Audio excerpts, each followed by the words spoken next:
Hi friends, welcome to SapaduNallaIrukku channel. எல்லாரும் எப்படி இருக்கீங்க? எல்லாரும் நல்லா இருப்போம். நம்ம சேனலை என்ன சப்ஸ்கிரைப் பண்ணாதவங்க போய் சப்ஸ்கிரைப் பண்ணிட்டு வந்துருங்க. வீடியோக்குள்ளே போகலாம். இன்றைக்கி இந்த வீடியோவில் சூப்பரான ஒரு சைட் டிஷ் ரெசிபி தான் பார்க்க போகிறோம். வாங்க வீடியோக்குள்ளே போகலாம்.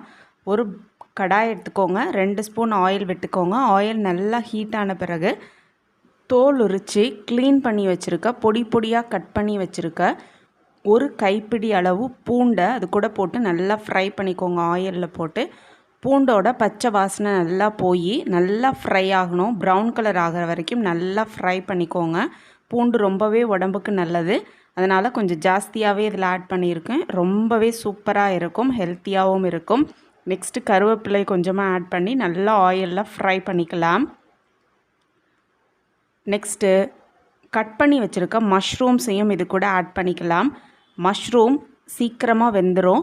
ஸோ ஆயிலில் கொஞ்சமாக ஃப்ரை பண்ணிவிட்டு நெக்ஸ்ட்டு தேவையான மசாலா பொருளையும் போட்டு ஃப்ரை பண்ணி எடுத்தோன்னா சூப்பரான மஷ்ரூம் கிரேவி ரெடி ஆகிடும். நெக்ஸ்ட்டு இதுக்கு நம்ம காரத்துக்கு மிளகுத்தூள் மட்டும்தான் ஆட் பண்ண போகிறோம். இந்த கிளைமேட்டுக்கு மிளகுத்தூள் ரொம்பவே முக்கியமான ஒரு பொருள்.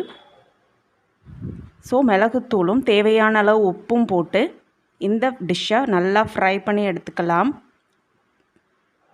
ஆயிலே நல்லா ஃப்ரை பண்ணி எடுத்துக்க போகிறோம்.